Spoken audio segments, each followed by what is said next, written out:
There are many common threads amongst all great golfers. One of those common threads is how and what they practice.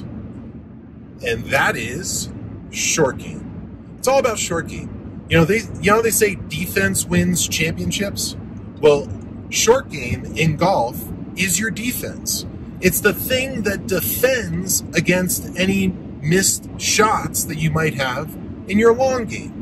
So it's short game that truly is the thing that, when I go to professional tournaments and I'm warming up, I go straight to a short game area. And you know what I find?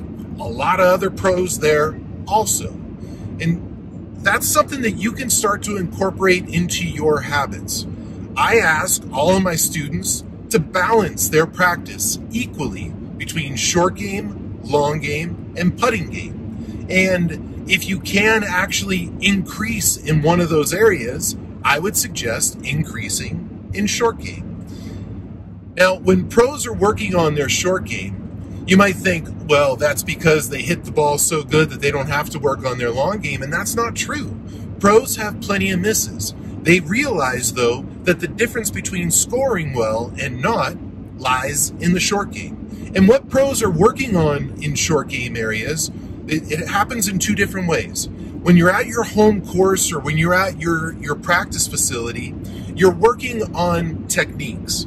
When you're at a tournament, and you see it in the Masters, right? Because it's such a beautiful facility, you see them show coverage of the short game area, and you see that it's packed.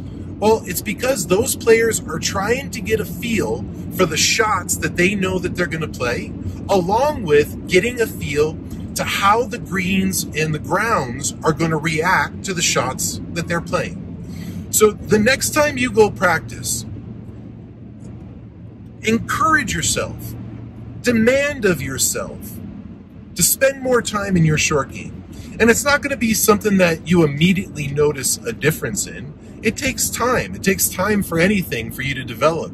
But over a period of time, let's say a month or 2 months, you're going to start to recognize that you get up and down more often.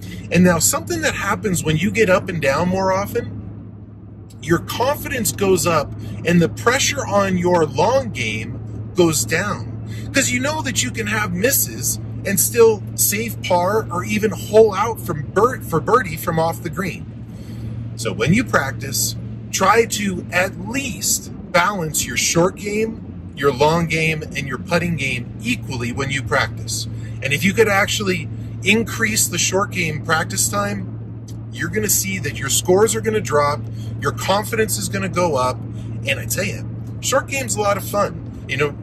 One of the fun things about being a kid growing up playing the game competitively is it's an abundance of time spent in short game, mostly because as a kid, you can't even afford to get onto the course. Short game facilities are free at public courses. When I was growing up, that's what I would do.